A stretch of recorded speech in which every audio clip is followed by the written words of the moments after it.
Hello, everybody on the internet watching right now. It is Thursday night, and we're here for another exciting live edition of the the Wrestle Rewind. Macho Mania! No, this is what happens when I watch AEW. The stench. Mania! Shut up! Macho Mania! Shut up! In my world, nobody makes mistakes. Oh, that was hilarious! Fuck off! And there goes the monetization. Here, let me pull my pants out. Let's go even further. No! For crying out loud, what is wrong with you? What the hell is the matter with you? What is your major malfunction here? What the? Oh my god! All right. That was insane!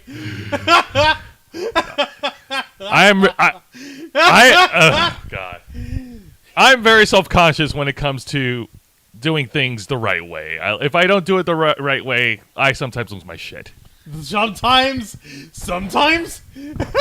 Sorry, Jose, that was... I'm sorry, but you gotta admit that was hilarious. Yeah, yeah, whatever. Let that sink in like Elon Musk. All right. I'm your host, Jose Casabona. Sorry, I'm trying to regain my composure. Okay. Juan is over here forcing his shit. No, I'm not forcing anything. I'm just pointing out, laughing, and having a quick little... All right. Okay. I am your host, Jose Casabona. Also, founder, executive producer, content manager, the big bald bastard of the Ravens flock. And on behalf of everybody watching, whether I'm hitting all my marks or I'm screwing it up from the get, we appreciate each and every single one of you on behalf of everyone on this channel.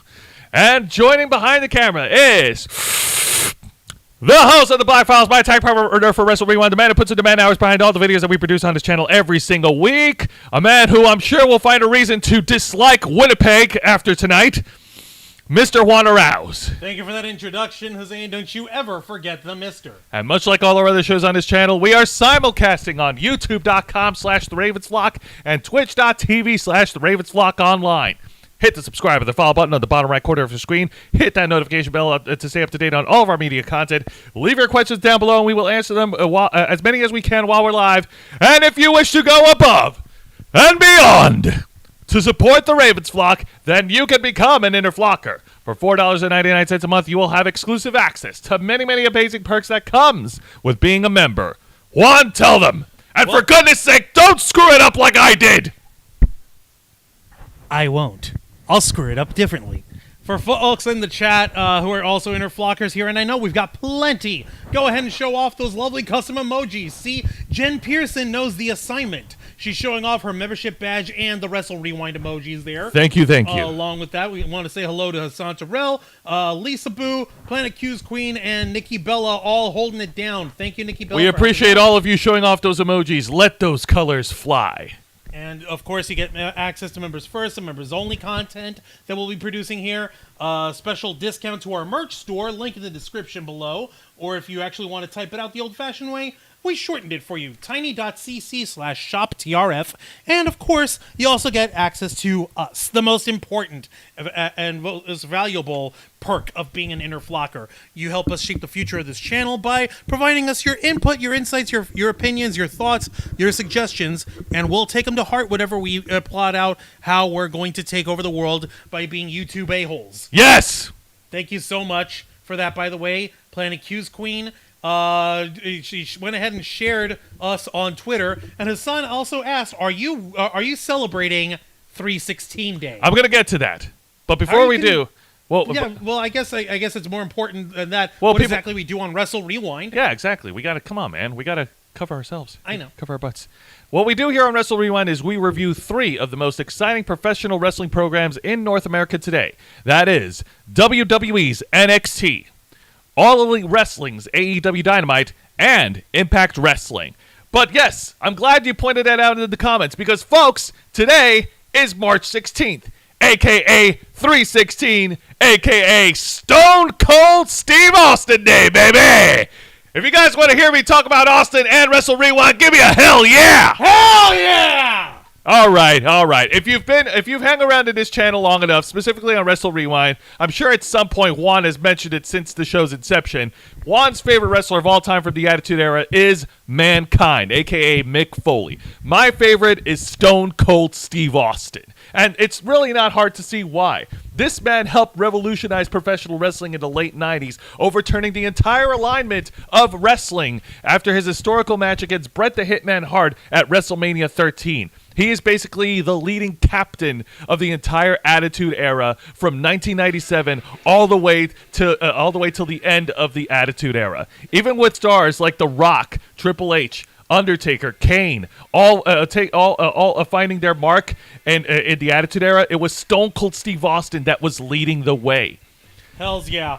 From his infamous King of the Ring 1997 1996, my bad, victory, which had him coin the infamous Austin 316 catchphrase, to his harrowing submission match against Bret the Hitman Hart at WrestleMania 13, to his WWE World Championship match against Shawn Michaels at WrestleMania 14 with Iron Mike Tyson as a special guest enforcer. That he kicked off the Attitude Era and helped pioneer it as one of the men spearheading it, alongside other unforgettable and memorable members of the WWE roster at the time, such as The Rock, Mick Foley, D-Generation X, and yes, even Sunny and Sable. The ladies got in on the action. Hashtag Attitude Era, hashtag feminism. Yes, indeed. Now, of course, Stone Cold Steve Austin, during his in-ring career, did leave the WWE in 2002, but came back a year later to wrestle his final match against The Rock at WrestleMania 19 in Seattle, Washington. How fitting that his final match was at a baseball arena. He was really the Babe Ruth of professional wrestling at that time. Absolutely. And since then, he's been making sporadic appearances on WWE, sometimes as an authority figure, sometimes as a special guest. He also made WrestleMania appearances in the past, showing up at WrestleMania 30, WrestleMania 32. And yeah, he's, like I said, he's been making sporadic appearances. He's in the Hall of Fame. He's also done well outside of wrestling, appearing for several TV shows and movies. Case in point, The Expendables. He was on Nash Bridges for a while. Yes, along indeed. With with Jeff Bridges' brother. I don't remember. No, I get you. Yeah. He's also been on WWE Tough Enough as the main host, and right now, still going strong, He is leading his own content of his in his own podcast called the Broken Skull Sessions, where he's had guests over like Sasha Banks, who now goes by Mercedes Moné. AEW wrestler Chris Jericho has been on the podcast as well, and several others. And he made his return to the ring last year at WrestleMania in Dallas, Texas, fighting Kevin Owens, main eventing WrestleMania Night 1. It was a hell of a celebration. And of course, what was a good WrestleMania without Stone Cold Steve Austin in Texas? Without a nice good old-fashioned round of Stone Cold Stunners and Steve Weisers for all the world to see. And right now, we're coming off of the rumor that Stone Cold will be returning to WrestleMania in Hollywood this year to face LA Knight, a WWE superstar from SmackDown. How crazy is that? I seriously doubt it, but if he thinks he's got the ring for it, then I won't freaking get in his way. If you folks want to see Stone Cold Steve Austin beat the hell out of LA Knight at WrestleMania, give me a hell yeah! Hell yeah! I don't think you meant that. I said, if you want to see Stone Cold beat up LA Knight at WrestleMania, give me a hell yeah! Hell yeah! There we go. That's more like it, Jose. Absolutely, folks. And if you haven't done so yet, open a can of whoop-ass on someone you don't like, if it makes you feel any better, whether it's your boss or whether it's someone you don't like on social media. I mean, I know Juan has no problem doing that every day when it comes to Onision. It's called the Black Files. I do my best to make it a win-win. It's therapeutic and profitable for myself and for everyone. Yes, indeed. Cha-ching! So, yep, thank you very much, Stone Cold Steve Austin, for being a trailblazer in the world of professional wrestling by being the beer-drinkingest, foul-mouthingest, hell-raisinest SOB to ever step in the squared circle. Yes! We thank you ever so much. And if you do come back at WrestleMania, I hope to see you then. But right now, let's go ahead and open a can of Woke Pass and talk about this week's edition of NXT. Back into wrestling perspective right now. Juancho, ring that bell. Don't mind if I do. We're only a few weeks away from NXT's pay-per-view event Stand and Deliver, which will take place on Saturday, the weekend of WWE's WrestleMania. And last week, we already had some interesting developments in the black and gold brand with the return of the first and only Triple Crown champion of NXT, Mr. Johnny Wrestling himself, Johnny Gargano, opens up the show, cutting a fiery promo, and it was fiery, it was passionate. He was very passionate about his home. He said that no matter what brand he wrestles on, NXT will always be his home.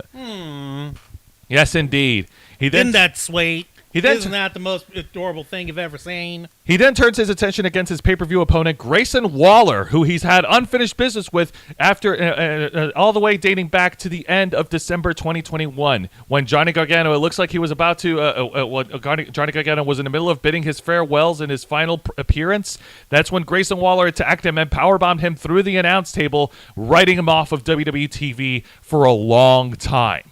Well, wasn't that right off also the, hey, you're fired, pal. I don't think he's got anything for this company. He's too much of a vanilla midget, pal. Crap.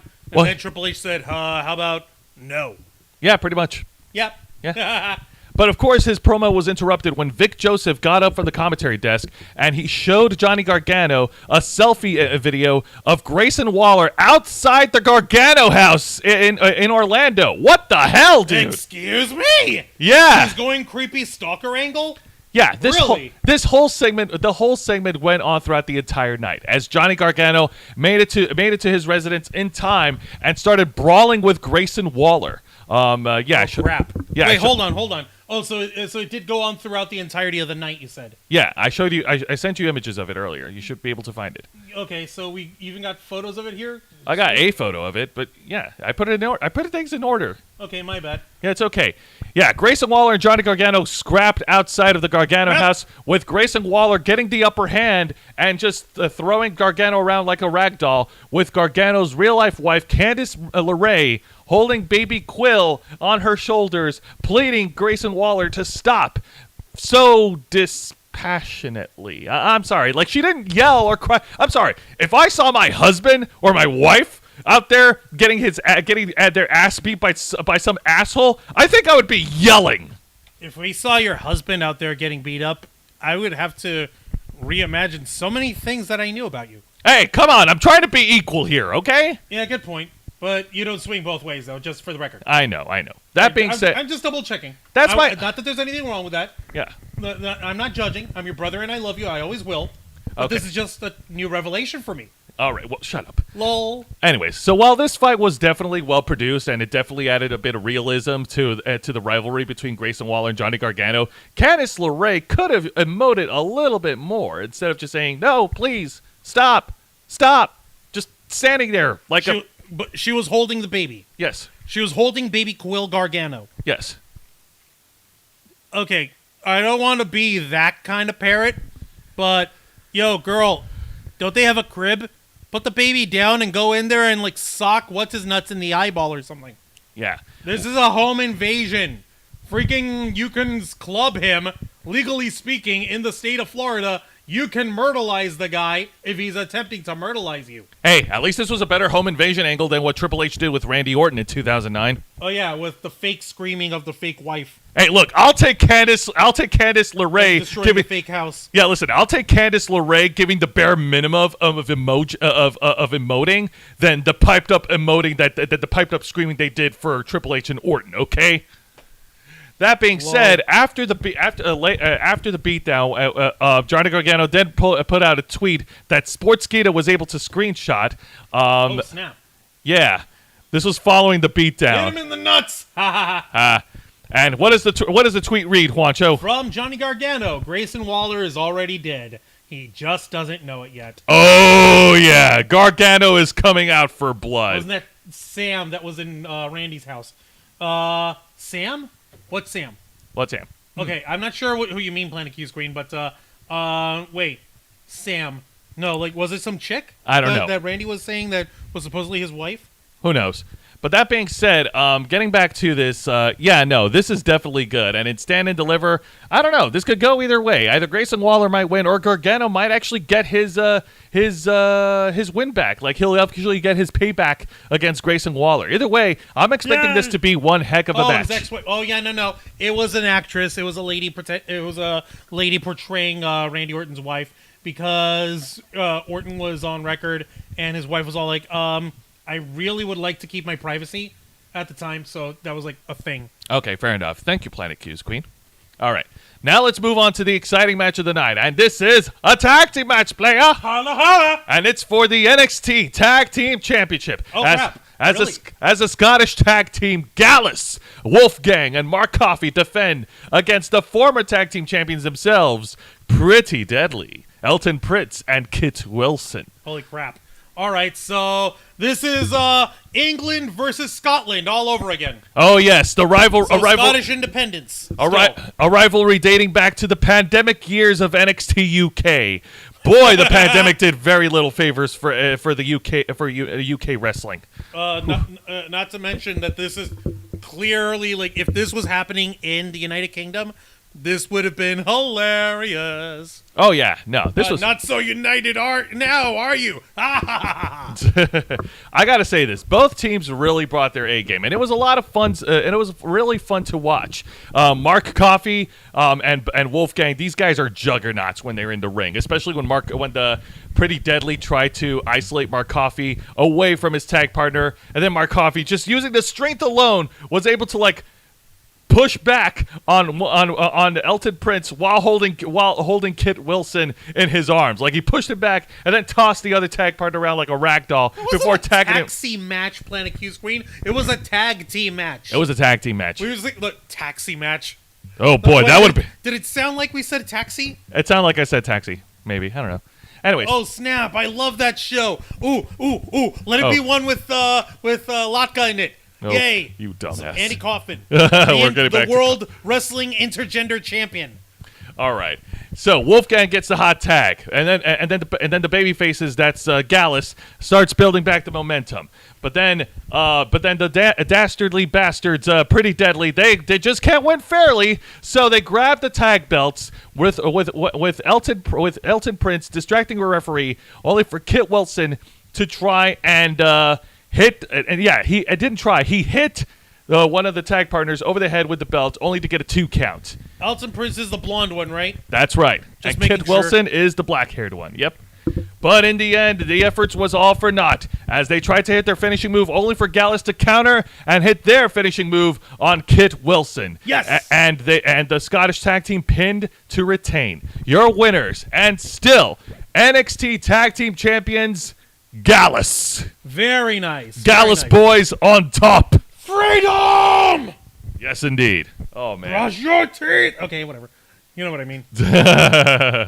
This was, like I said, this was a fun tag match to watch because both teams are amazing in their own dynamics. Gallus being the tough juggernauts, and being tweeners, not leaning good guys, not leaning bad guys. Whereas Pretty Deadly are clearly heels. They're clearly cheating, sniveling, little a-hole bad guys that you want to see get their asses whipped. Oh yeah, they're a team that you love to hate. Yay! Don't you love those kinds of teams? It's pretty cool. It's so cool. All right, now let's get to the exciting segment of the night, and this is a one-on-one confrontation between the Tsar, Ilya Dragunov. I can't yet. It's too big. Oh, Hold yeah. on. Oh God, it's too big. It's okay, Juan, you can do this. No, I can't handle it. Show it. I can. Oh God. You can do it. Come on, man. Okay, I'll give it a shot. What would Stone Cold say? You'd say I'm being a jackass. That's right. Now do it and stop being a jackass. Oh, hell yeah. Okay, Anyways. the framing on this photo could have been so much better. I know. I'm sorry. I did the best I could. It's okay. It's not your fault. You didn't take the picture. These guys did. Hey up, Gene Rick is in the chat. Hello, Gene Rick. Hello, Welcome hello. to Wrestle Rewind. So in this confrontation between Ilya Dragunov and JD McDonough, these guys got personal with each other. JD McDonough is still holding shit over Dragunov's head because Dragunov is the one that drove JD McDonough out of NXT UK. How dare you? Yes, indeed. And he also accuses, and JD McDonough accuses Dragunov of being obsessive and following him all the way to America on NXT and trying to steal all of his opportunities away from him. There's one thing that I'm not gonna respect. I already thought that JD McDonough was creepy and weird, but I know where you're getting at. Go on. do you know where I'm getting at? I do. Okay, go ahead and say it. It's the shoes. It's Socks and lack thereof. the lack of shoes, the lack of socks on the shoes. What are those? Hey, man, they're European. It's stinky feet fashion sense, and I don't stand for it. I'm sorry, but if I'm going to be sweating in my shoes, I would like an extra layer of fabric keeping me between me and the inside lining of my fine, rich Corinthian leather shoes. Oh, Watcher, you just don't appreciate the cultural significance of not wearing socks in Europe. I appreciate it. I just don't like it. Anyway, so after a long heated back and forth trash talking, Fix this. It was so big. yeah. So after a long heated back and forth trash talking contest between the two, these guys are set to go one-on-one against each other next week, but they're not going to wait next week as these guys had a huge brawl, bringing in all the referees and officials to break them up. So they has fight. Blah blah blah blah blah. It was great. They fought.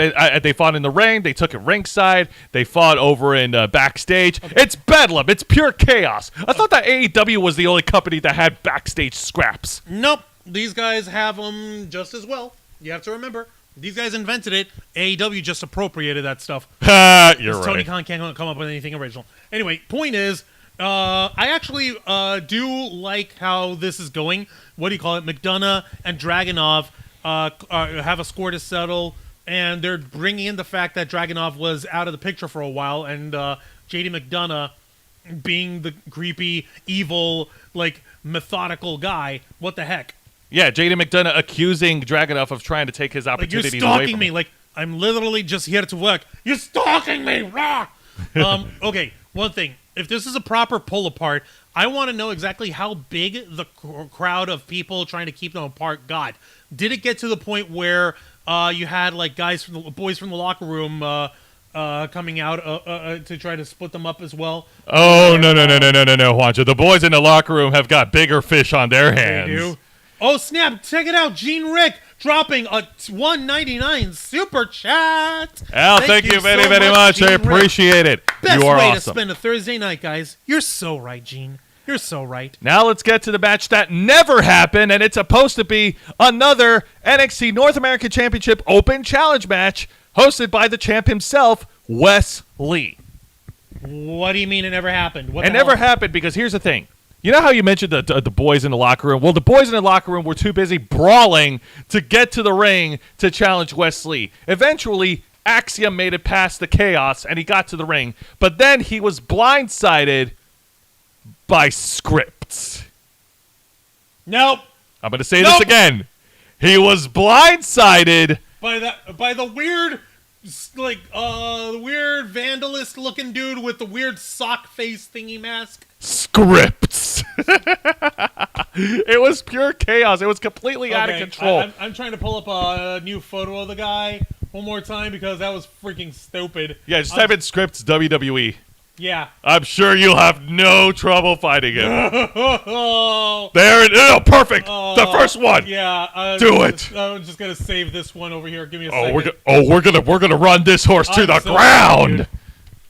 Actually, Oh, no. I God. like horses. We're not gonna run this horse to the ground. We're gonna run this car to the ground Why? because if it's the more people, the more you address it, the more the stupid and funnier it is, the more it has to be addressed. This is so wrong. This guy is so... Yeah. Ladies and gentlemen, Apparently- this is scripts. Apparently, this is the hobo. If you guys recall, this is the weird hobo dude who beat up the North American champion? No, Okay. he beat up Axiom. Wait, what? He beat up Axiom Okay, before then what the Axiom. hell is Axiom's... what's the whole point of this? Why are you saying that... Okay, was Axiom going to beat up... Axiom was going to take the challenge Wesley. Axiom was going to accept the challenge against Wesley, but then Scripts blindsided him. Okay, you got to be crapping me. And so they revealed in a backstage segment that Shawn Michaels. I mean, no, with a conversation between Shawn Michaels and Wesley. Wesley will defend his NXT North American Championship in a multi-man ladder match at NXT's Stand and Deliver on Saturday, April 1st. That is so weird. What the hell, man? There is, no. There is chaos back there. Like, holy shit. I thought William Regal had a hard time managing the NXT locker room in 2021. Well, to be perfectly fair, you'd imagine that William Regal has had plenty of experiences, let's just say, dealing with sour grapes. Ha. Ha. Ha. Oh my god. This never gets old. It never does. But scripts getting involved in the fray isn't nearly as bad as the video segment that precedes it. What do you mean? We got a video package of scripts reminding the WWE he still exists. No, we'd rather you don't. Sorry, you're not that big a deal, buddy. Oh yeah. It's so weird. Oh yeah. This scripts guy, he's a real credible threat. After all, he is a former 24/7 champion. Nope. Because that was such a worthwhile championship. What's your face threw it in the trash? Go can. ahead and show the picture, Juan. Don't hide it. I don't have it. Oh, you did? What? I did. I sent it to you. Oh, wait, no. Actually, no. Thankfully, that wasn't it. But no, it's not nearly as bad as what I'm about to talk about because I know people mentioned it last night before the end of the Black Files. They want me to address Roxanne Perez. I'm gonna bring that up. We'll bring that up in a second, real quick. In the chat line, accused me of saying I got some insider info from AEW last week at my arena with the fans after the event in the parking garage across the street. Oh, Well, yeah, we'll get to it when we talk about AEW. But let's yes, show you can off. Bring it up when we talk AEW. Yeah, But and yeah. now, a Klingon costume gone wrong. Oh, no God. self-respecting Klingon will wear that face sock. I was gonna say don't make that joke with Juan. Juan's a diehard Star Trek fan. It's true. It's absolutely true, and I know a few too many Klingons. That being said, okay, it's disappointing as that is. What's even more like disappointing for me is the announcement of the circumstances of what happened with Roxanne Perez after last week's NXT when she collapsed at the end of her main event challenge against Miko Satomura. WWE Hall of Famer Shawn Michaels took to Twitter to announce NXT commissioner. Can Yeah, we just NXT call him the NXT commissioner? Fine. The NXT commissioner Shawn Michaels took to Twitter to address the following. Juan, in your best Shawn voice. As of Friday morning, Roxanne Perez was discharged from the hospital. However, after numerous tests, Roxanne's health is still in question. With Stand and Deliver in less than 3 weeks, I have the obligation to announce we possibly have to crown a new NXT Women's Champion. Starting tonight, there will be a series of qualifying matches with the winners advancing to Stand and Deliver to compete to become the NXT Women's Champion in a ladder match. So, Ouch. so yeah, this can be okay. So this has got to be storyline, but still, come on, man. it's got to be Something else storyline. must be happening with Roxy. I know she's freaking white hot right now. Why? Why are we writing her off TV? Did she actually pick up a legitimate injury that we don't know of? It would suck if she did, Yeah. but I hope that's not the case. Yeah, no, seriously. Like, I'm sorry. Like, did something happen? Like, I don't understand. Did Roxanne accidentally piss someone off in WWE? Whose bowl of Cheerios did she take a leak in? Also, Vicente Guerrero's in the chat. Hello, Vicente Guerrero. Welcome to Wrestle Rewind. Welcome, welcome. Like, And yeah, the Klingons should have a word with scripts. honestly, I really... Maybe, that's a good possibility. Jen brings it up. Perhaps it has to do with the contract negotiation. Right? I doubt it. She just got started though, didn't she? She just got started. Yeah, no. I mean, here's the thing. Like, Roxanne Perez was having a great run as the NXT Women's Champion after dethroning Mandy Rose. And she also had a great showing at this year's WWE Royal Rumble. That's right. She showed up in the Women's Royal Rumble match, and she put on a trailblazing performance in her part. Yeah. So what the shit? So I don't know, like I whether it's whatever the reason is, I don't think this looks good for Roxanne Perez. And even if you try to bring her back, I don't know, like I don't see how this would benefit her. Like, how would you bring her back after this? This doesn't benefit me. This doesn't benefit me at all. This doesn't what? This doesn't benefit me. Oh, ha ha ha. I never. No, this doesn't serve me. This doesn't serve me. This Oh doesn't serve me. God. Could it be that Vince is messing with her? I sincerely hope not. For the love of crap. How much? Okay, this is how we'll know if Vince McMahon has his fingers in the NXT pie. Tiffany Stratton becomes NXT Women's Champion and deliver. How about that? That's my official prediction. Well, that'll be definitive proof that Vince McMahon is in the writing block once again. If we put the strap on Tiffany Stratton. Well, it's funny you mention that because last week's NXT, or actually, yeah, last week's on NXT Roadblock, Tiffany Stratton did open up the show, and in her opening video, she did say that, hey, whoever comes out as champion, I'm going to be the one to take the belt off them and become NXT Women's Champion. Ouch. Yeah. That's not telegraphing, is it? Now, of course, Vince has already gone on saying that he's not going to be involved or creative, but then Wink, again, nudge. how can you take anything that Vince says in face value when he has a history of lying? Straight through his goddamn teeth.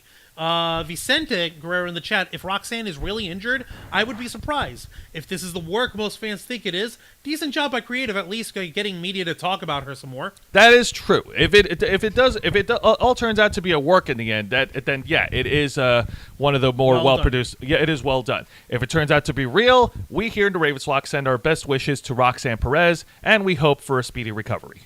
That being said, as depressing as seeing Shawn Michaels deliver this news via tweet, while still not letting himself be the NXT commissioner officially, I think we should go ahead and move to the main event. Yes, indeed. Hassan is asking if we're going to be wearing green tomorrow for St. Patrick's Day. I thought St. Patrick's Day was on Saturday. Nope, it's tomorrow. Tomorrow's the 17th. Oh yeah, you're right. I mean, I am. I don't know if I could. Kind of. Do my boxer shorts that are green, will those count? I mean, I have a green polo. Okay, you could get away with it. You could. I have people pinching me and try to sock me in the face or whatever. I gotta do his flash on my Fruit of the Loom. I don't know. Why not? I'll have to get back to y'all on that one. All right, now let's get to the main event segment. This is the official contract signing of the main event for NXT Stand and Deliver. The contract signing between the challenger, Carmelo Hayes, and the NXT champion, Braun Breaker. And this contract signing was mediated not by Booker T, not by Vic Joseph, certainly not by Shawn Michaels, as he's already got enough to deal with. As the NXT commissioner. But I kid you not, the tag team Pretty Deadly was moderating the contract signing. What? And they barely said and did anything. What? That is so freaking weird. What the hell? Why are Pretty Deadly anywhere near this? Who decided this? Because they're trying to keep themselves relevant. They're trying to involve themselves in the stand and deliver pay-per-view as much as Like, possible. oh, hey, hello, ladies, folks, all of you. You need to show some support for us. We're here to oversee the contract signing. Yeah. You gotta understand. We're totally cool and relevant. Yeah, we're not thirsty for a spot. No, especially after that meeting we just got from Gallus. So this contract signing between the back and forth contract signing was pretty standard. Braun Breaker and Carmelo Hayes both put each other over with their accomplishments, and they're hyping up they're building up their main event match. And the fans pretty much let their voices heard. They were cheering for Carmelo while chanting "Breaker sucks." Let's go, Mello. Breaker sucks. Like, ouch. Ooh, this is the part of the John Cena run where I don't think it works for Braun Breaker. Uh-oh. Ooh, man. Oof. Yeah, I know. They're likely going to have to turn him heel at some point. But anyways. Yeah, but here's the thing. Like, how heelish is he going to be? That's a good question. Honestly, I don't have the answer. So at the end, they both signed a contract, and yay, great! This is one of the first of many few contract signings where it doesn't end in physical calamity. You mean there was no Pier 6 brawl? That's what I would be saying if Pretty Deadly didn't insert themselves and instigate it. Pretty Deadly were trying to be like, hey, come on, guys, show some fire, should give the people what they want. Nah. What did they do? Braun Breaker and Carmelo Hayes slammed Pretty Deadly through the table. Yay! Pier 6 brawl! Pier 6 brawl! Pier 6 brawl! Pier 6 brawl! Pier 6 brawl! And the show closed off with Braun Breaker and Carmelo Hayes face to face and locking eyes, as both men will be main eventing on their pay-per-view event Saturday, April 1st. So Stand and Deliver, it's official. Carmelo Hayes challenging for the NXT title against Braun Breaker. Okay, real quick in the chat. Let me see here. Jen is saying, "Oh, no showing needed, Juan. We'll believe you if you say you got green underwear." You're not wrong. Thank you for that. Planet Q Screen. He still looks more like Scotty Steiner than Rick Steiner. And please tell me they broke a table. And then yes, yay, table break. Vicente Guerrero here's hoping the Ravens flock wins Mega Millions tomorrow. Then Jose and Juan really are wearing green. Ah! I would play Mega Millions. Pretty Deadly need a new look. That half T-shirt look is really his shit. Okay, I don't think I'll be playing Mega Millions, but I just got a notification that I just got a sweet bonus check. Yay! So yeah, kind of. Yay. Kind of. But, like, if we were playing if we had won Mega Millions, number one, I wouldn't tell anybody. Number two, we would make sure that we could continue funding the Ravens flock pretty much indefinitely. Yes. Number three, we'd have a better place to film at. Like, look, I'm tired of filming us in. Look at this. I know. The camera shut off because it didn't like looking at the ceiling. It would be insane. I would have a separate freaking condo for us just to film it. I know. It would be so cool. It would be awesome. And we would have dedicated stuff, and we'd actually be able to have guests over, and it would be awesome. Invest, yeah, a lot, but not in WWE. I was investing for a short while, and then, the Fed came in, and stupid things happened again, so... Pretty much. We couldn't have... Well, yeah, us poors aren't allowed to have food. I know, right? Aren't allowed to have fun with money. But enough talking about poverty and the lack of money. Let's get into this week's edition of AEW Dynamite. Like the fuse, hit the phone, Dynamite! Yes, this is the Dynamite Night. This is a show that will level up right here in Winnipeg in celebration of the release of Shazam! Fury of the Gods. We are leveling up here on AEW Dynamite in Winnipeg. Dynamite. In Winnipeg? In Winnipeg. Leveling up? Leveling up. Fury of the Gods. No. Shazam! Okay. For the record, folks, I legitimately, once Jose told me that he was going to try this crap, I legitimately told him he should have actually put Shazam instead of Malachi Black in the thumbnail. Oh, my God. Gag. Sorry about that. Yeah, Pacifier. Yeah. Oh, I would definitely... Oh, Lisa Boo's over here talking about, it's on April 1st. That's WrestleMania weekend. How about that? Yes, indeed. Yeah. But yeah, before I get into this week's review of Dynamite, I took a look at the production, like the Titantrons, the ring aprons and everything. They got the promotion of Shazam! Fury of the Gods all over the place. Like, wow. Oh my freaking god.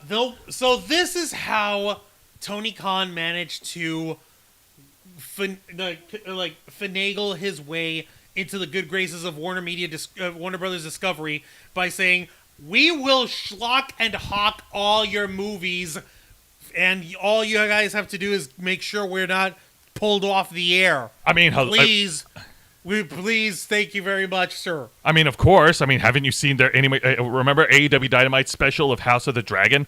Come on. I was trying to brain bleach myself with that, Jose. At least brain bleach. Apply directly to the cortex. At least we got to see WWE Hall of Famer Ricky Steamboat. Yeah, but he's just legendary wrestler Ricky Steamboat, not WWE Hall of Famer Ricky the Dragon Steamboat. All right. Well, anyways, let's go ahead and talk about the opening segment of AEW Dynamite, and this is MJF's Rebar Mitzvah celebration. Oh my God! Yes, that is an old picture of MJF. MJF is celebrating his Rebar Mitzvah. He's celebrating. Mazel tov. Wait a minute. Does that mean that he wasn't a man and he is one now? Yes. Was he emasculated? I guess. I don't know. Did his foreskin grow back on, or rather, grow back on or something? What the hell? Well, let me go Why ahead. does he need a bar mitzvah? Okay, well, let me first talk about this. I wish I had a picture, but MJF was wearing his normal suit, his championship, he's got a scarf, but he was also wearing sunglasses to hide the 2 black eyes that he got from the Iron Man match. And he was wearing, like, what is the hat that the Jewish people wear? What's it called again? A yarmulke. He had a yarmulke on, but he kept it hidden with that stupid ugly hat that Jake Hager wears, but it's patterned after his scarf.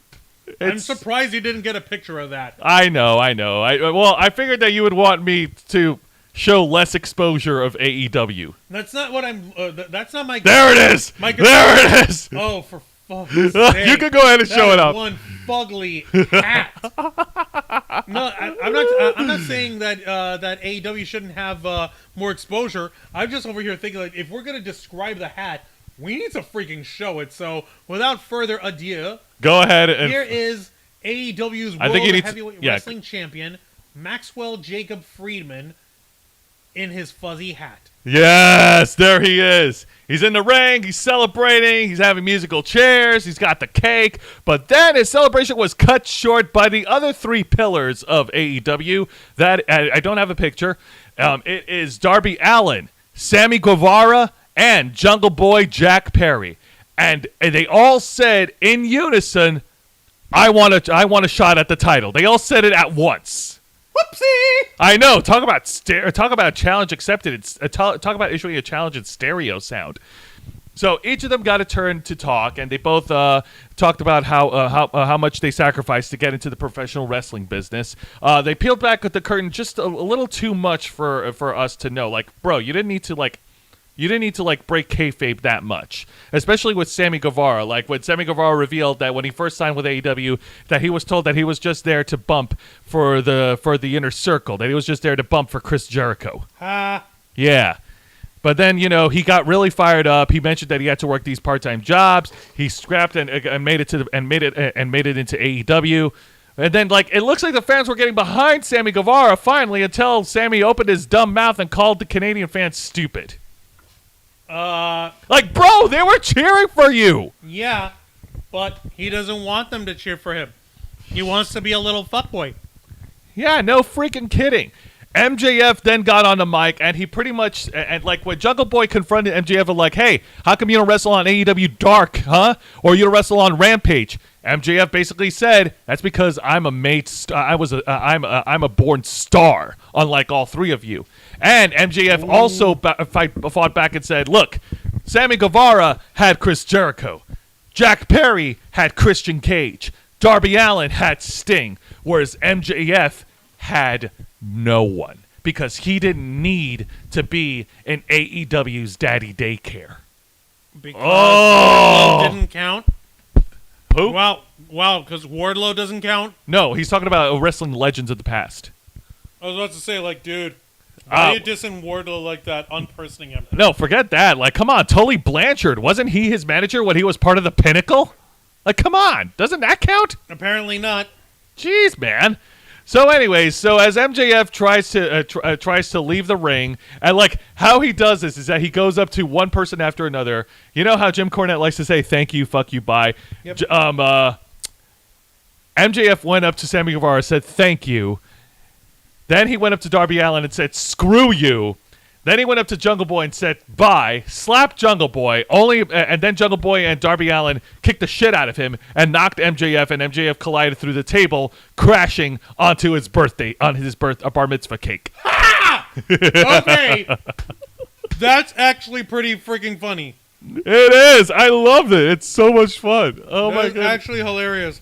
Oh my god. And man, MJF looks fuck ugly with all the scars on his face from the Iron Man match. Like, ugh. That is not pretty, dude. Like, keep the sunglasses and the ugly hat on. Good grief. But you know what? This is good. If AEW were to go under tomorrow, at least they can hang their head high by actually establishing the future of the company with how they built MJF, Sammy Guevara, Jack Perry, and Darby Allin. Would you agree, Juan? That would be hilarious. That would be awesome. That would be awesome because, yeah, these four are the future of AEW right now. They're the guys running AEW. They're the four pillars. Yeah. I don't know why is Jungle Boy a pillar?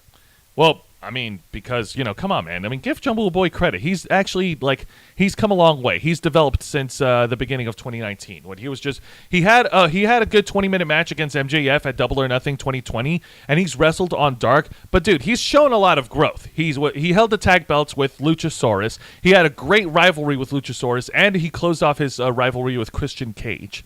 Okay, so... All right. Yeah. Okay, all right. Giving the devil his due. Real quick, in the chat... let me see here. Oh, Jen was saying maybe Steph had his balls and had to give it back. That's why that's why he had to get a bar mitzvah because he got his manhood back. Ha! You think Steph would actually be interested in going to AEW just to talk trash to MJF? Oh hell no! She would want to jump the barricade. Don't let her. Oh my goodness! We got another backstage fight. Someone hold back Steph the alternate. Right. Amp Steph. She would love talking shit on this guy so much. Oh my Get god! caught up with it without a problem. Also, Four Corners match is the match of the day, says Planet Q's Queen. And Vicente saying Sammy really was almost quoting / channeling Jericho. He really did the stupid idiot line. Yeah, he did. Oh, God. Also, fun fact, during the promo segment, MJF mentioned that the Jewish race is the far superior race in the entire human species. Wow! Wow! Oh my really? Yo! Yo! Oh my god! Jacob! Oh my god! Holy crap, man! No!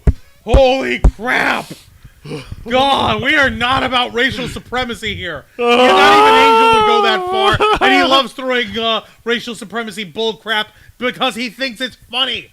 He's crazy like that. Speaking of all things funny, Juan, we made it. This is it. This is the match to level up AEW Dynamite, to level up the championship right here in Winnipeg. Before we get into that, in Winnipeg this week on Dynamite to level up the championship, Planet Q's Queen was saying that there were multiple ejections last week at the taping and fights broke out in the parking garage.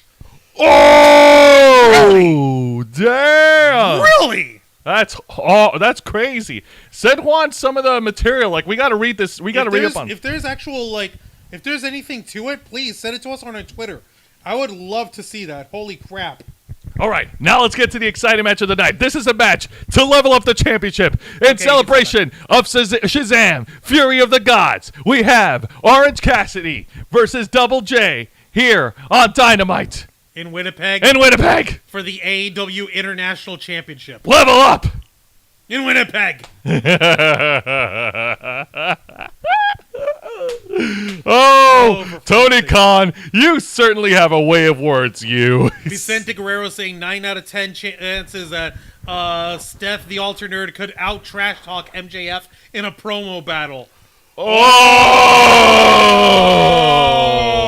Hell yeah! I will put my money on Steph the Alter Nerd any day of the freaking week. I have seen her go off, unfiltered, uncensored. She's done that here on the Ravens flock whenever she would show up as a surprise. There is no bet because she would definitely castrate this guy. She would trounce the Long Island champion. Also, it was fans apparently. I don't know if there were any videos of that. I heard it from my coworkers. Oh, come on, guys. Leave the fighting to the backstage locker room. Come on. And Jen and Pearson, he must be spouting off because of being hit in the head too much. He's dropped like the first 10 commandment tablets. 15, 10 commandments. All right, let's hear how this match went. All right, so this was actually a pretty entertaining match. And I got to say this right now. Jeff Jarrett is slightly older than Chris Jericho, and yet he has much better in-ring conditioning than Jericho does. It's crazy, isn't it? Yeah. Yeah, I know. Like Jarrett, he's criminally underrated. Like he's not as popular as the Juggernaut. I keep saying Juggernaut's a lot. As the big players of wrestling. As the Juggernaut, bitch. Yeah, and yet he could still wrestle a lot better than Chris Jericho can. That being said, like I said, this was a great match. Jeff Jarrett early on mocking Orange Cassidy with the hands in pockets, just mocking the hell out of him. And during the match, he was working the leg of Orange Cassidy to try and neutralize him from using the orange punch. It looks like he was teasing a figure 4 leg lock during the match, but just to get some heat from the Canadian crowd, he locks in the sharpshooter. Oh, dick move. Holy crap. Only for Orange Cassidy to reverse it and lock in his sharpshooter, which looked very, very sloppy. That's like something I would expect from The Rock, and The Rock doesn't even do it right. Ooh, wait, Orange Cassidy tried a sharpshooter? Yeah, he reversed Jeff Jarrett's sharpshooter, gets up, and locks in his own sharpshooter. Okay, was he trying to actually lock it in a proper wrestling style? No. Or was he doing his... He was doing the Rock way. Okay, all right, so Orange Cassidy was doing his...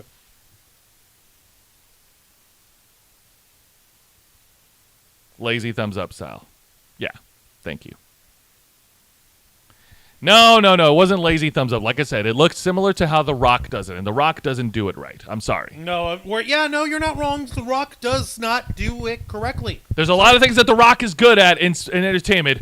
Locking in the sharpshooter is not one of them. Okay, you know how people make fun of John Cena whenever he locks in the STF, and people make fun of him for looking like he's in much more pain applying it than his opponent is in receiving it. Yeah. The Rock is worse at that. Yeah, pretty much. So during the match, and it's important to note that during the match, Jeff Jarrett's cohorts, Satnam Singh and Sanjay Dutt, tried to interfere with the referee's back turn, with Satnam Singh grabbing Orange Cassidy from ringside, throwing his body back into the ring while the referee was distracted.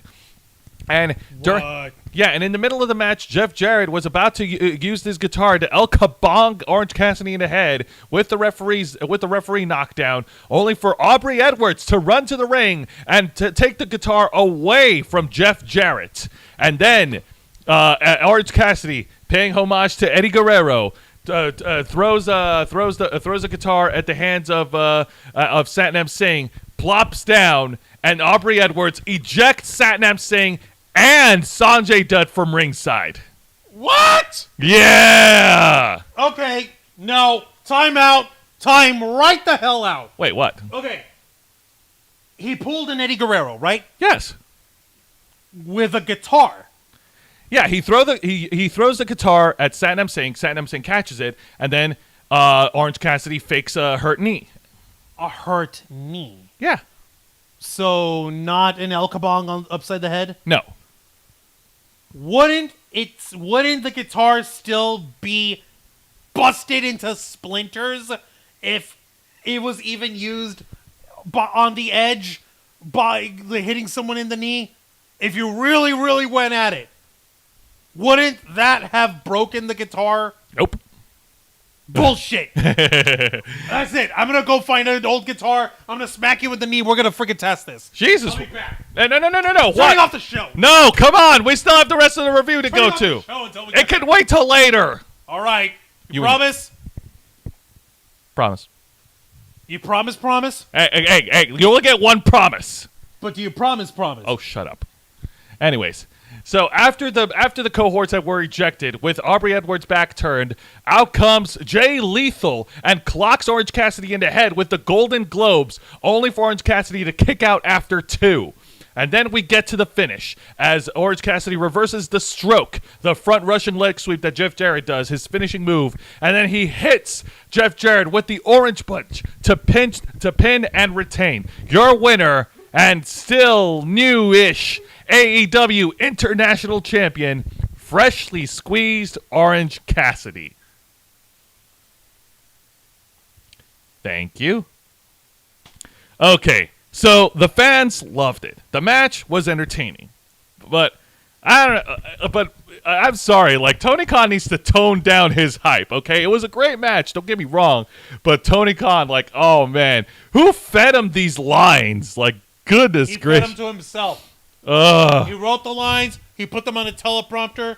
He read them in the promo like he was being held hostage, and he still stuttered and stammered all over himself like an caffeinated kindergartner. Either that or one of the producers in AEW must have written it for him, and Tony Khan needs to fire that guy. Okay, Tony Khan, fire Tony Khan. You're very much convinced it was his own doing. I know it is. I can tell from the way he said it. Yeah, you know what? You're right. You may be right. Thank you so much for that. Let me check the chat real quick. Yeah, fans fighting in AEW. Wow, seems more like an IWA Mid-South shows or CZW. And yeah, Planet Q Screen is saying, yeah, he's a Jarrett dude. He always trains. Vicente, Jarrett locking in the sharpshooter was great. Reminds me of him beating Test with it during the Owen Hart tribute show. Planet Q. There's only 2 people who do the sharpshooter right. Bret Hart and Natalya. Surprised Aubrey Edwards didn't make an epic selling face when taking away the guitar. Yeah, it would have been. Yes, it would have broken the guitar. Looks like Satnam Singh got a new haircut. Jen Pearson saying, Jose promised with his fingers crossed behind his back. You dirty, rotten liar. You promised me I could kneecap you with a guitar. My hands are clean in this. You liar. Yeah, and yes, you are absolutely correct, Planet Q's Queen. Tony Khan is, in fact, a coked-out dweeb. Yes, he is. Now let's talk about the exciting segment of the night, and it's another music video / montage of the former AEW World Tag Team Champions, The Acclaimed. Yeah! Platinum Max Caster and Anthony Bowens. It's a great hip hop music video with Max Caster dropping in some great rhymes, and it's a good video package. It shows The Acclaim backstage, like it's a montage where The Acclaimed got to meet and greet some of the AEW fans, took pictures of them along with Billy Gunn, Mr. Daddy Ass himself. It was very good. It was very awesome. I liked it. Like, there was no disses on anybody. The rap video basically focused around how much they've come a long way based on the lyrics that I've heard, and how they're going to climb right back onto the top and become champions once again. Yay! It's really cool. It's a short video, but I suggest you go out of your way to watch it. It's on Twitter. I can live with that. Yes, indeed. All right. Now let's get to the match of the night. And this is another open challenge that, well, it happened for all of 2 seconds. The AEW TBS champion, Jade Cargill, issues an open challenge to any Canadian wrestler for the TBS championship in Winnipeg. This week on Dynamite in Winnipeg. As we level up! I'm going to stop. All right. I forgot who the person was because it didn't matter because, man, she went down a lot faster than Hulk Hogan did in the finger poke of doom. Hey, brother, this doesn't work for me, pal. Jade Cargill got the win after 2 seconds, and then she had a post-match promo segment with Renee Paquette. Jade Cargill got up on Renee's face like she was about to throw down with Renee, like, holy shit. But Seriously? Yeah, I know, right? But then we have a surprise appearance in the form, and I'm going to come back to this, of the former Impact Knockouts Tag Team Champion, La Güera Loca, Taya Valkyrie, has joined AEW. You gotta be kidding me! That's some bullshit. Holy cow. Taya Valkyrie's up in this bitch. Yes. Okay, holy crap. The former NXT superstar Frankie Monet. She has showed up in Winnipeg. I mean, she is from Vancouver, British Columbia. But the point is, The fans love her. She got into a face-to-face stare down with Jade Cargill, and then she laid out Layla Gray with her own version of the Jaded finishing move. And this is awesome because sets up a great rivalry. Both of these women have the same finishing moves, different names. I can't wait for this. Oh, snap. And yes. So, yeah, it's official. Taya Valkyrie is indeed all elite. Holy shit. Now, I have opinions. So okay, that being said, Jose's got thoughts. He has notes. On the one hand, okay, I'm happy for Taya Valkyrie. She needs, after all, who would be stupid to turn down a deal from AEW if you're offered a lot of money? Holy crap. I would take it myself. And yeah, it's good because she's now featured on live national TV. It's awesome. Again. But on the other hand, oh man, I think this goes back. This is just a byproduct of the one of the biggest problems with AEW. Too many new toys, too many people in the roster. Even now, even after they finally got Ring of Honor on track with their show that's behind the paywall. That's on an app, not on TV. Yeah, the fact still remains is that there's too many people on the AEW roster who are fighting for TV time. Hell, even Jack Perry even called that problem out on his promo segment in the opening of the show. Exactly. There's no freaking. There's for Christ's sake. Yeah, bringing in new stars is great. Having all this talent is, it's good that AEW has a large abundance of talent. But what's the point in all that talent if not all of them get featured on TV? And the fact that they even, like you said, Jungle Boy, what's her face, Jungle Boy, Darby Allin, and Sammy Guevara were all like, dude, why don't you fight on Dark or Rampage? He's like, because you suck. Because that sucks, because I'm the man. Like, doesn't that basically mean that you're saying that their own shows of AEW sucks? So, yeah, nice going there, Maxwell. Look, I'm happy that Taya Valkyrie's in AEW. I really hope they don't shaft her and shove her all the way to... Oh, man, they're going to shove her to Dark. Ugh, yeah. I hope not. It's going to happen. I'm sorry. All right. Now the chat real quick. Anything with anything with Idiot 1, 2, and 3. Ha. Yeah. Let me see here. Vicente, sad seeing the Canadian Ninja Nicole Matthews get squashed in by the less talented Lex Luger. By the way, I actually marked for Lex. Ow. Yeah. So I totally get what you mean there, Vicente. Taya Valkyrie, congrats, but I will miss her on Impact as part of the Death Dolls or singles runs. We're gonna get to that in a little bit. Trust me. And now let's get to the bad segment of the night, and it is the debut of QTV. What? So on last week's main event finish, where it saw Will Hobbs captured the AEW TNT title from Wardlow after interference from QT Marshall. QT Marshall launches his own show called QTV, and it's basically, and I kid you not, I mentioned this to Juan, it's basically a knock on TMZ. No. Yes. Sorry, these kind of jokes don't land anymore. It's TMZ with QT Marshall, the man who's leading the splinter group, The Factory. Still no. Oh my god, it's so dumb.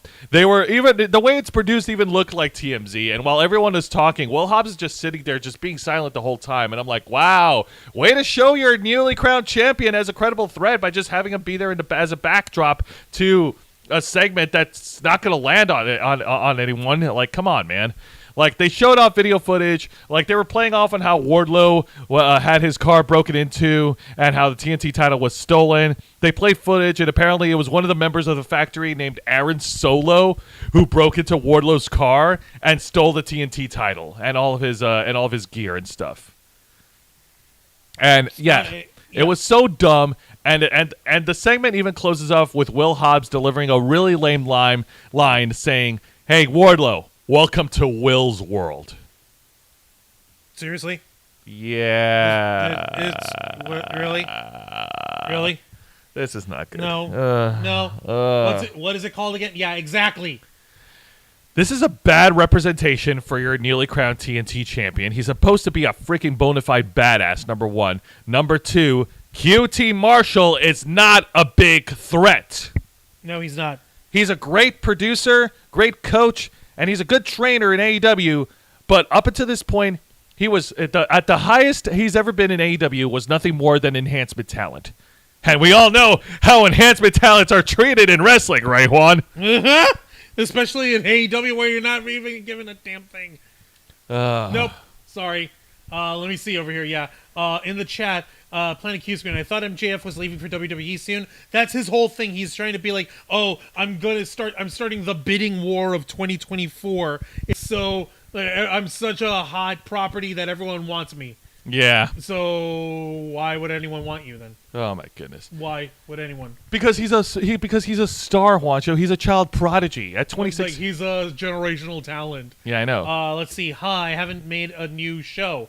I haven't made a new show. God dang it. I get it, Planet Q Screen. Ha, I get you. What was it called again? Apparently QTV. QT box TMZ. Weird because I was watching TMZ. QT reports about a series as the C-rate TMZ reporters.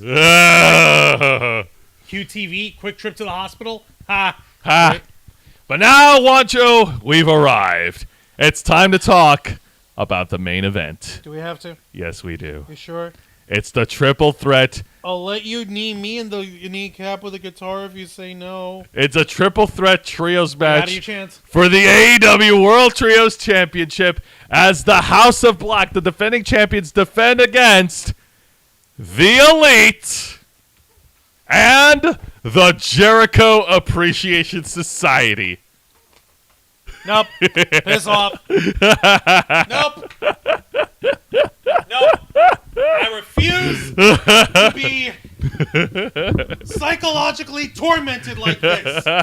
You think I'm kidding? You think I'm joking? Okay. You think this is a joke? I'm not joking. How dare you? How dare you?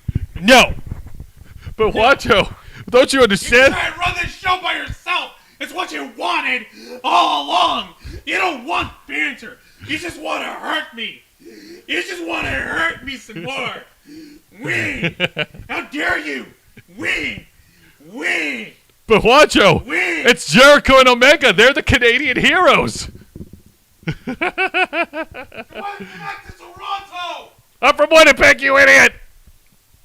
All right. Let me go ahead and talk about this. Okay. Jokes and criticism aside, this was actually a fun triple threat trios match to get by. All right, there's way too many spots because there's way too many bodies in the ring.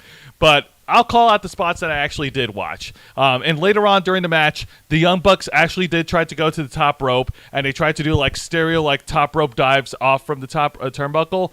But then they were intercepted by the Jericho Appreciation Society. That was actually pretty cool.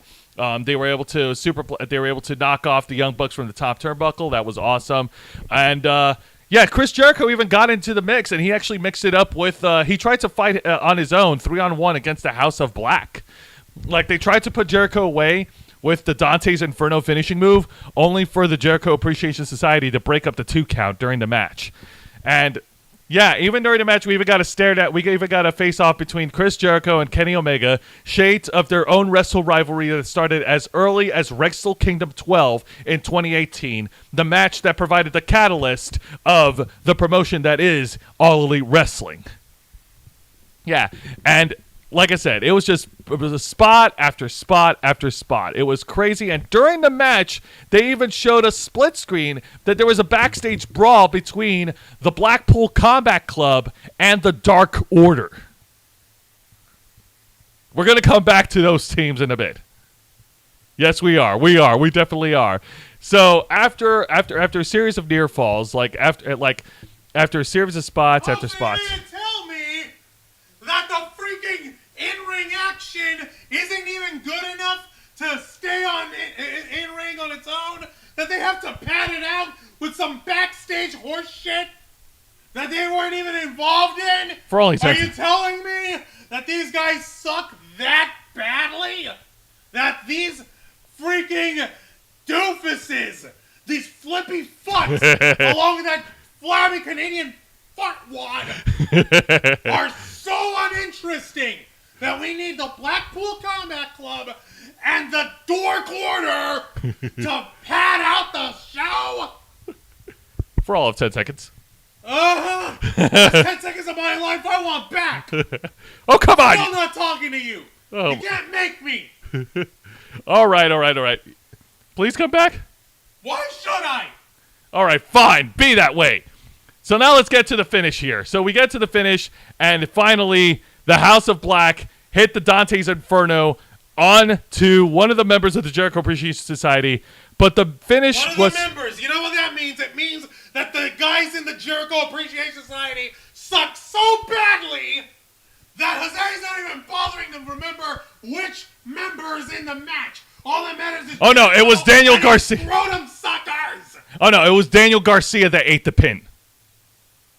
But the finish of the match was a terrible, terrible botch. And I tried to watch it. I can't remember. The match is finished? But Okay, the match is finished. As far as your covering is concerned, I'm going to freaking sit back down. Okay, yeah, the match is I'm finished. going to sit back down. Okay. The match is finished, but there was more action afterwards. Nope. No, you sit down, Juan. Nope. We're not done. My butt was not completely planted on the chair. You can't make me. Juan, sit the hell back down. Make me. Win. Win. Win. Win! Win! Win. Stop that. Win. So, you know how we got the backstage brawl between Blackpool, BCC, and Dark Order? Well, they decided to take their brawl into the ring. There was chaos at ringside. All the factions are beating up on each other. Hangman Adam Page is in the middle of the ring, and he's outnumbered 3-on-1 by Jon Moxley, Claudio Castagnoli, and Wheeler Yuta. But who showed up to back up Hangman Adam Page? It wasn't the Dark Order. It wasn't his old foe from AEW, Chris Jericho. It was Kenny Omega and the Young Bucks, the Elite. And they backed up Hangman Adam Page as the show closed off with the Blackpool Combat Club leaving the ring, and the show closes in the frame where Hangman Adam Page looks back and he sees the Elite, quite possibly teasing a reunion. And that's where the show ends. Okay, show's over. I'm going to go ahead and sit back down. You jackass. Come on. Nope. You could not find a compelling enough reason to make me stick around. All right. Let me see here. In the chat, Omega Jericho spots were fun. The crowd was into it big. LOL Planet Q Screen, they mean so little. The guys got numbers. Thank you, exactly. Hey, Harry's in the house with me going, wah. Oh, yeah, Prince Harry. Yeah, no. There's a difference. I'm not out here looking for privacy. I was yeah, you were looking for privacy. You were looking for solace. I was looking for sanity. And Respect my sanity. And you guys failed at that, Jose. Yeah, it was a great part about my wrestling. Yep. Let me see. In mine, they would be called Idiots 1, 2, and 3. And in Juan's booking, Planet Q Screen said that, and Vicente said in Juan's booking, they would be the Young Bucks and Kenny Omega would be called the Non-Elite. No. You know what I would call them? What would you call them? Unemployed. Oh! Damn, Juan! Shit. Juan holds nothing back against Kenny Omega and the Bucks. Yeah, no. Why should I? Nor does he hold back against Chris Jericho. Why should I? Well, because, everything they've done. Oh, man. Yeah. No, this match was definitely fun. I'm not going to lie. Fans loved it. Of course they loved it. They got their flippy boys and they got their favorites. They're Canadian heroes. Oh, my God. Also, the Blackpool Combat Club turning heel, that is actually a really good way to freshen up the whole storyline. Because I'm not going to lie, as good as wrestlers they are, their babyface run kind of seemed was getting stale, wouldn't you say? Well, without William Regal or focus with Bryan Danielson in there, yeah. Yeah, at least now they're heels. Now they're bad guys. At least that actually gives them a little bit more of an edge, more bite. So, I like that. I like this direction with the Blackpool Combat Club, at least. All right.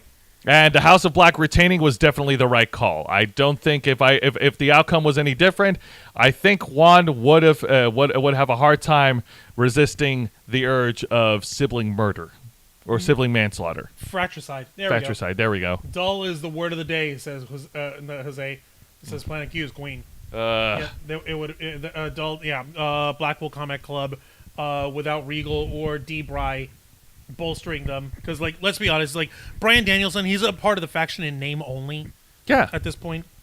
Yeah, I know. And he's taking time off from AEW. He said he went to go home. So, yeah. I don't know. Anyways, enough talk about AEW. Let's get away from Canada, okay? Let's get away from Canada, and let's go to Las Vegas as we talk about this week's edition of Impact Wrestling. Yeah! Now, before I get into it, I do want to preface it, but I do want to remind our audience that Impact Wrestling, they do record their show tapings weeks in advance, okay? So, this stuff was exceptionally, produced, and it was filmed weeks in advance over here. Let me see here. Vicente, after that heavy rant, Juan managing the Elite could be fun. I could see the turn happening as Omega and the Bucks get cracked with chairs as Juan's LOLs. Oh my God, I can imagine Juan trying to hold himself together while being behind a camera for their YouTube show being the Elite. Please don't make me do that. You couldn't pay me enough. And trust me, it's not as if Tony Khan doesn't have money to burn. Oh, man. Oh, that is so true. All right. Impact Wrestling opens up with a great tag team match, playa. Holla, holla. The team of Jonathan Gresham and Speedball Mike Bailey taking on DK. Holy Crazy snap. Steve and Black Taurus. Wait, what belt is Black Taurus wearing in there? He's not wearing a belt. He's wearing, that's his part of his gear, Part man. of his gear, my bad. Yeah, dude. He's a demonic Taurus. Okay, no. Oh, man. This was Let's actually... see how this match goes. Okay, so... All right, so this was actually very fun. Decay and Black Taurus, they get their shit in, especially with Crazy Steve biting the foreheads on both Mike Bailey and Jonathan Gresham. I thought that was really entertaining. That's classic Decay stuff. Oh my God! But of course, it was the in-ring wrestling prowess of the former Ring of Honor World Champion and the former Impact X Division Champion that proved to be the pivotal exclamation point to knock off Decay in this opening tag match. The fans of Las Vegas loved it. It was awesome. Both Jonathan Gresham and Mike Bailey both have a score to settle against each other. They're both rivals, but man, did they gel together as a tag team. It was great to see it. In the end, the winners of this match, Jonathan Gresham and Speedball Mike Bailey. Holy crap. Yes, indeed. Holy And and they won by Mantar. Ew. Why would you mention Mantar? Oh, no. Mantar. Oh, that was so stupid. That was dumb. Not you, but the fact that what's-his-face tried to come up with it. Oh, my God. Remember the little Torito from WWE? No, and neither do you. Somehow, Impact Wrestling took a dumb idea of a Taurus's head and they made it cool. Somehow. It's awesome. I love it. Anyways, let's get to the exciting match of the night. This is it. This is going to tie everything together. This will answer all the questions.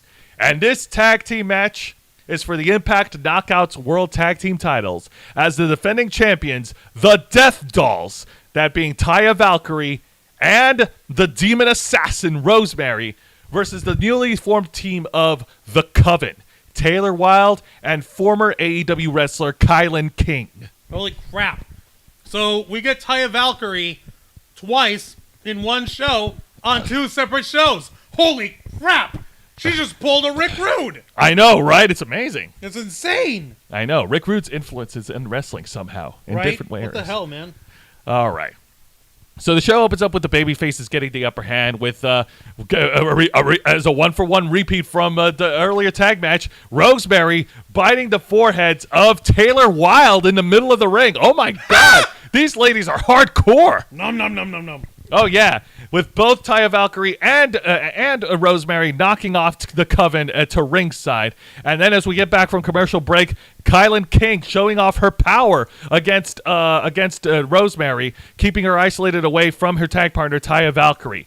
But then as soon as Taya Valkyrie got into the ring, she was a powder keg and started laying waste to both Taylor Wilde and Kylan King. She did her spots in the turnbuckle, hitting Kylan King with a running ass attack, like a hip attack. It looked pretty cool. Cool. Or as I call it, the sweet chick music. Sweet cheek music. There we go. Sweet cheek music. Yeah, no, it was a lot of fun.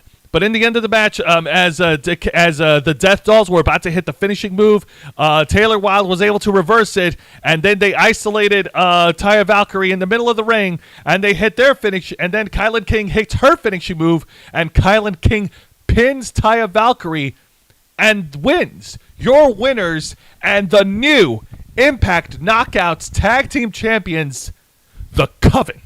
Holy crap! Is this what caused Taya Valkyrie to leave? Did she leave the Death Dolls after this? Yeah, well, they didn't show it in a segment or a storyline or like a promo, but this must be. But since AEW Impact Wrestling tapes their shows weeks ahead of time, this was likely Taya Valkyrie's match, her final send-off from Impact Wrestling, as she signs a deal with AEW and made her debut last night on Dynamite, and the rest, as they say, is history. That is so bizarre. Yo, that is so odd. Like, but still, she managed to pull it off, so I got no problems with it. As long as she's not interfering with long-term booking or anything, and as long as everyone's cool with it, then let her. In the chat, I'm going to double check over here. Jen Pearson, update on my little town wrestling match with the Storms. Town 1 with the Tornadoes were a no-show. Thanks, y'all, for keeping me entertained during the storm. Excellent. Yay! Thank you for staying safe over there. Indeed. Staying safe. Outside of the Mantar charging in horns. He was a 400-pound badass. He even worked a few matches in ECW. Right? Yeah. He was supposed to be the Mantar. Oh, my goodness. That was just a crappy idea. Also, Adriana G made it into the chat. Hello, Adriana. Thank you for joining us on Wrestle Rewind. Wrestle Rewind. That's my line. What the hell's wrong with you? Well, I'm being awesome, too. You're not being awesome. But yeah, so it sucks that Impact Wrestling lost Taya Valkyrie. Like, this is just like, because we've talked about this. Impact Wrestling has lost a lot of like major stars. Chelsea Green went to sign back with the WWE. So did Gallows and Anderson and Mia Yim. Like, damn, that must be a huge loss for Impact Wrestling. And now Taya Valkyrie has signed with AEW. And Honor No More has split off, with half of Honor No More going to AEW. Or actually, no, they're now in Ring of Honor. Would you say that Honor No More has regained their honor?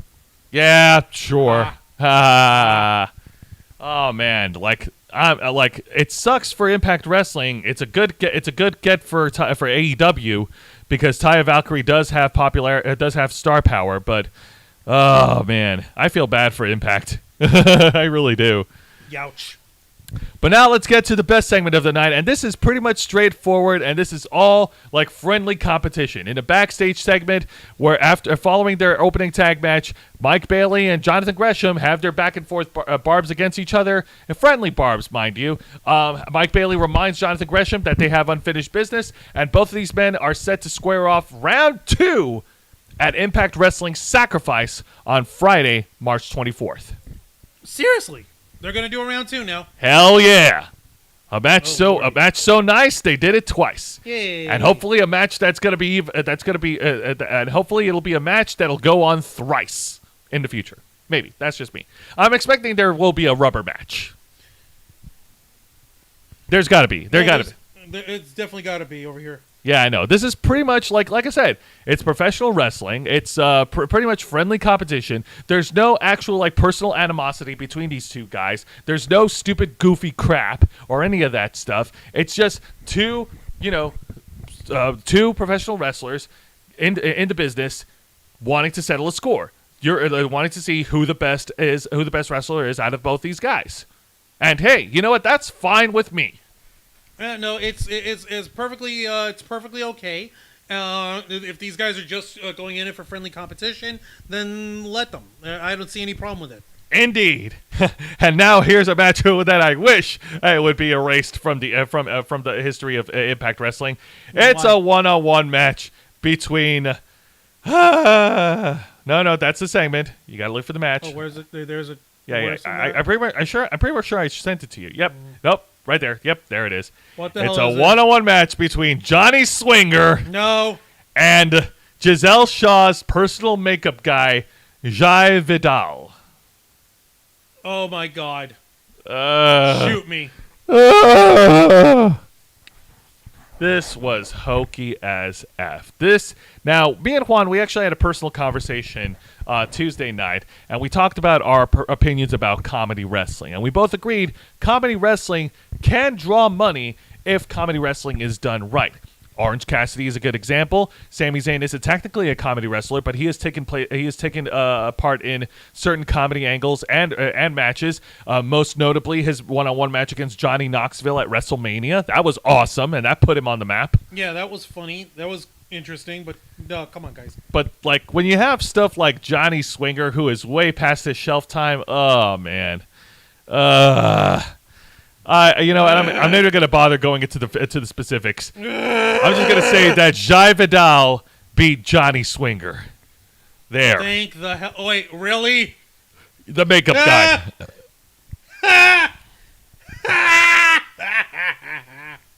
And this is right after the referee ejected Johnny Swinger's buddy, Zicky Dice, from ringside when Zicky Dice tried to interfere and help his gym leader. What the hell, man? Get this. Good freaking God. Get Swinger out of my TV Get screen. Swinger off our TV. Come on, guys. But as bad as that match was, at least it didn't drag as bad as this stupid rivalry between Eddie Edwards and the Frankenstein monster, PCO.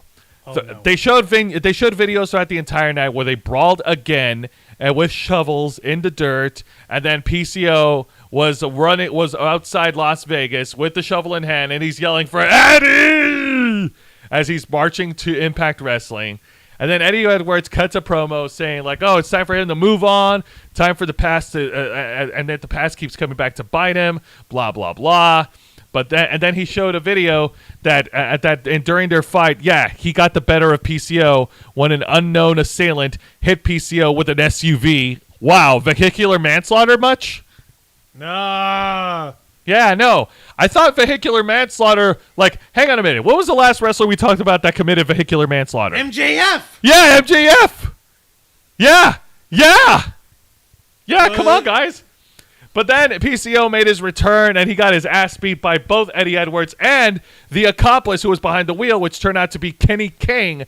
Both of these are former members of Honor No More who did... Oh, wow, yeah, no, this is literally Honor No More imploding on itself. Kenny King and Eddie Edwards destroying PCO. Wow. And yet I am sick to death about this stupid rivalry. Can we please move on? Can we move on from this stupid crap with this Frankenstein monster? Please.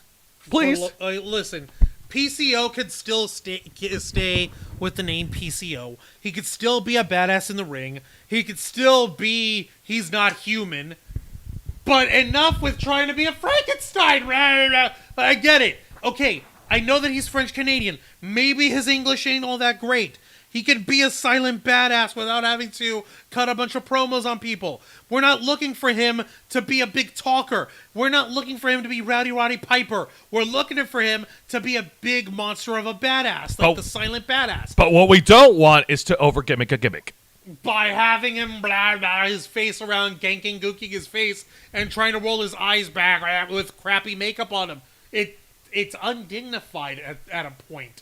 Yeah. At some point, he's got to pump the brakes on this shit. Yeah, no, I mean, listen, don't get me wrong. I love the Great Khali. I love monster characters in my wrestling. But there is a ceiling to that kind of creative, okay? Exactly. There's only so much you could do there. Oh, my God. All right. Now let's get to the main event of the night. And this is a 6-man tag team match. No, it's not a trios match, thank goodness. It's just a straight-up 6-man tag team match. So just 3-on-3. Not 3-on-3-on-3 for 3-man belt in the 3-way fight in Winnipeg this week on Dynamite. To level up. It's Celebration of Shazam Fury and the Gods. In association with Warner Media Discovery. On Dynamite in Winnipeg. Oh, God. That cue screen likes Omos. Oh, okay. Nothing wrong with Omos, I guess. Let me see. Vicente, another Impact cast-off was Rohit Raju, who's currently doing fuck all in AEW, not even in Dark or Dark Elevation.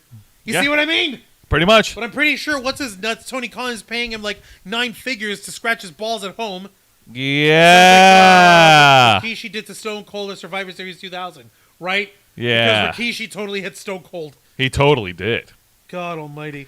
All right, now let's talk about the main event, the six-man tag match, the team of the Impact World Champion, Josh Alexander, Frankie Kazarian, and Rich Swann against the Bullet Club. That is the Impact World Tag Team Champions, Ace Austin and Chris Bay, and the New Japan Pro Wrestling Strong Openweight Champion, Kenta, former WWE superstar Hideo Itami. Oh, shit. I'm not surprised if people don't remember him from WWE because he only wrestled briefly on NXT and 205 Live. And nobody paid attention to him there because screw it. Well, I mean, why do you think 205 Live went under? Good point. Oh, God, that show was horrible. Oh, I know. It started... No. It started great, but then Vince McMahon abandoned it. Because he's a mercurial little sack of shit. Vicente in the chat... Vincent should come back to Impact to help PCO. They seem like friends in Honor No More. Hated when the group broke up and Vinny was beat up on by PCO. Yeah, I know. They had a pretty good invasion angle. A couple of outlaws from Ring of Honor taking over Impact Wrestling, but then they barely did anything with the guys. They had more. They all got buried en masse. Yeah, it's crazy. It was so dumb. It was so dumb. All right, let's see how this match went, Jose. All right, this was a lot of fun. This was great. I loved it. I loved every bit of it. Juan saw it along with me, and even Juan got a kick out of a few of the spots during the match. Indeed. Let's face, when the time finally came for Josh Alexander to step into the ring, Kenta was the legal man. Yeah. Just the fact that, okay, you have this lean, gigantic, beefy, bald Canadian dude coming up against this lean, very strong-styled motherfucker of a Japanese wrestler squaring off.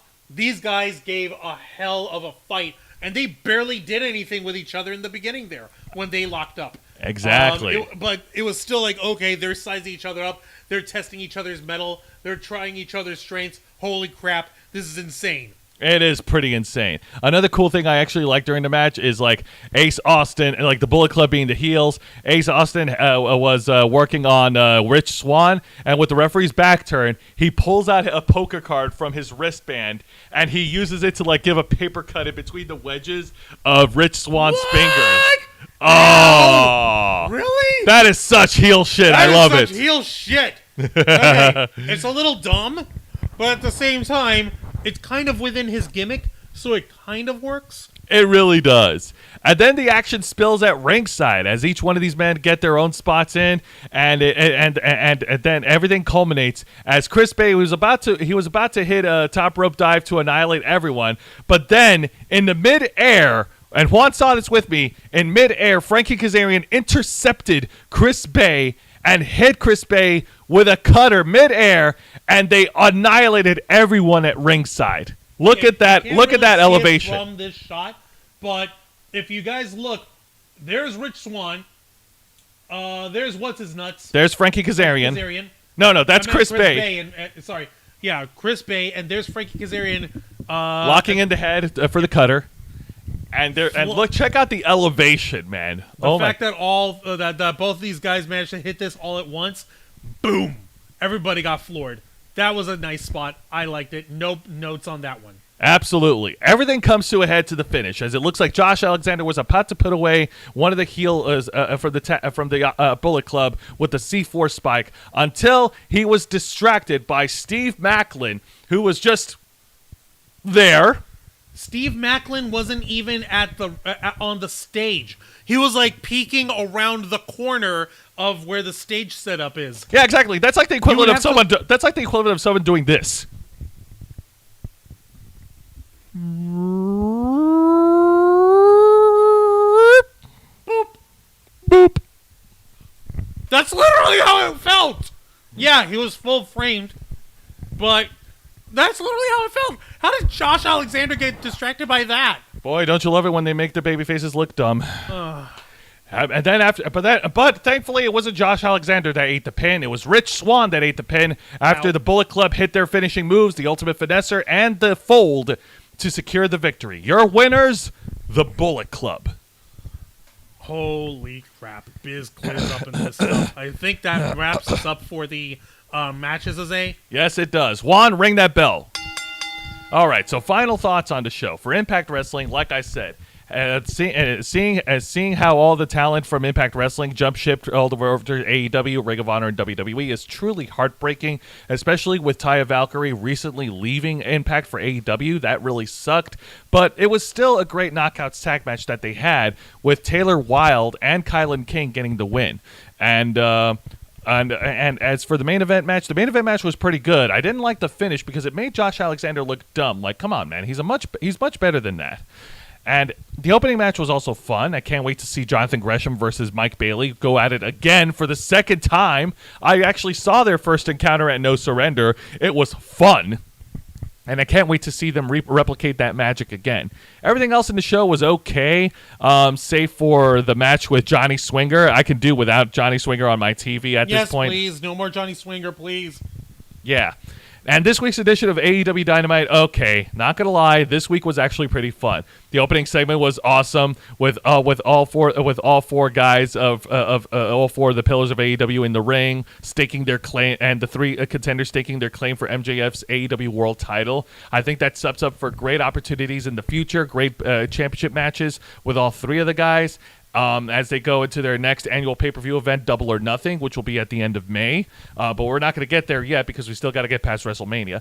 The main event the trios match for the trios title. The trios match. God, that was fun. That was good. Not going to lie. And everything else in the middle was also awesome. Orange Cassidy had a good match against Jeff Jarrett. We also got a good promo segment with the Outcasts, led by Saraya, Ruby Soho, and Tony Storm. We also got a great music video from the Acclaimed. I mean, Max Caster is just freaking awesome, not just in the ring but also on the mic. Naturally. But QTV is definitely dumb. Like, why? Why would they think that we would be invested, like we would actually give a shit about fake TMZ? Like, come on, we don't even care about real TMZ.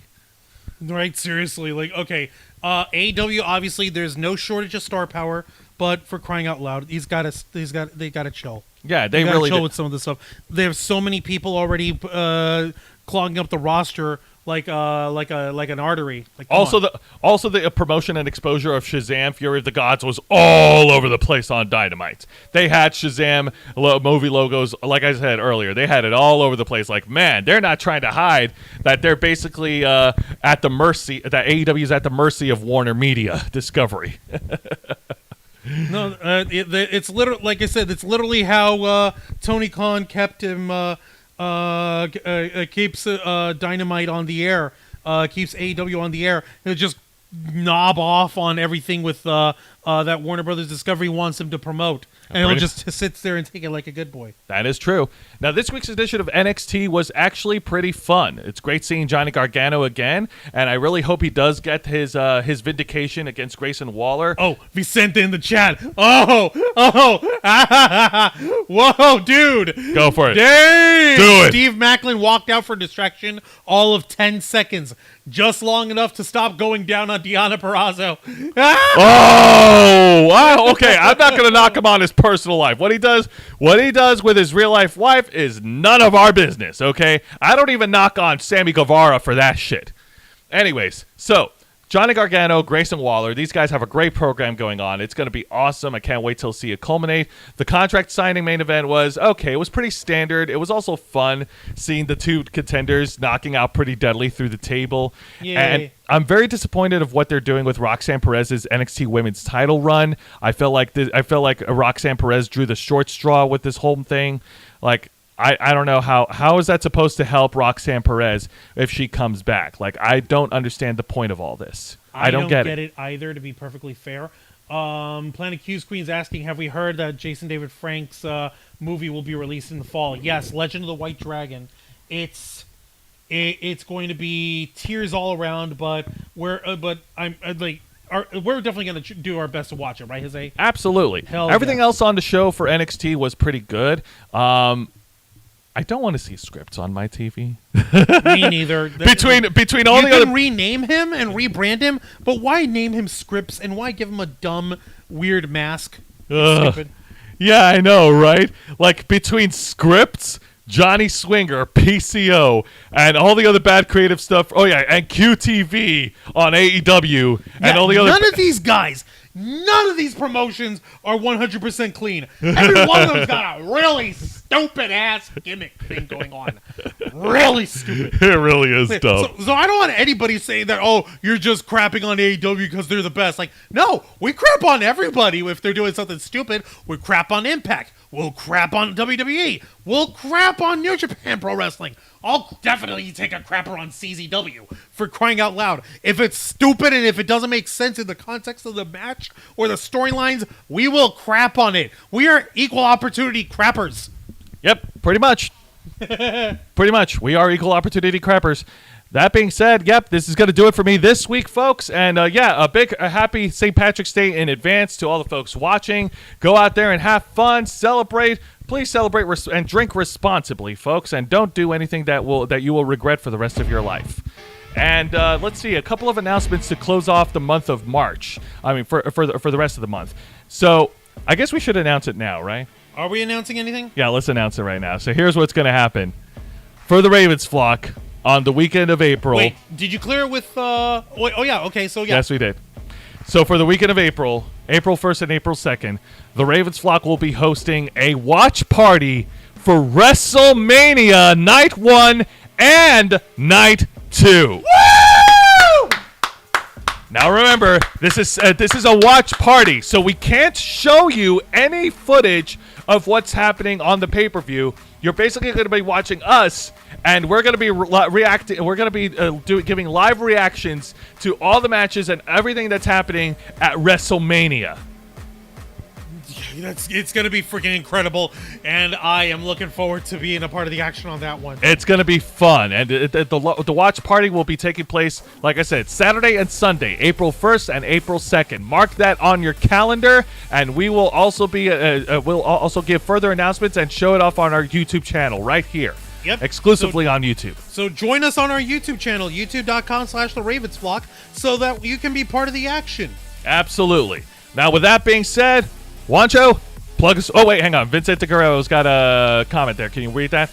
Yeah, if you said the watch party of Mania will be better than the matches. Well, it's all part of friendly group participation. That's what it's all about, isn't it? Exactly. Now, Juan, plug us away. Don't mind if I do.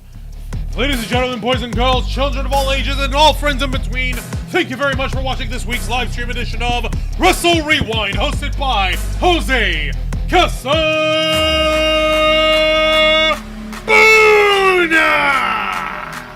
as he reviews for you the best of the worst of three of the most exciting professional wrestling programs in North America today: WWE's NXT, All Elite Wrestling's AEW Dynamite, and Impact Wrestling. Step into the ring every Thursday night at 10 p.m. Eastern Time, simulcasting on YouTube and Twitch. Hit the subscribe or the follow button, ring the notification bell, become an interflocker by hitting the join button, and until next time, continue to follow us on Facebook.com/TheRavensFlock, Twitter.com/RavensFlock13, Instagram.com/TheRavensFlockOnline, Twitch.tv/TheRavensFlockOnline, and of course, remember to hit the subscribe button and ring that notification bell right here on our flagship platform, YouTube.com/TheRavensFlock, humble home of the Black Files, Los Amigos Play, Wrestle Rewind, and the Ravens Flock. All right, folks, thank you very much for tuning in to another exciting live edition here on on Wrestle Rewind.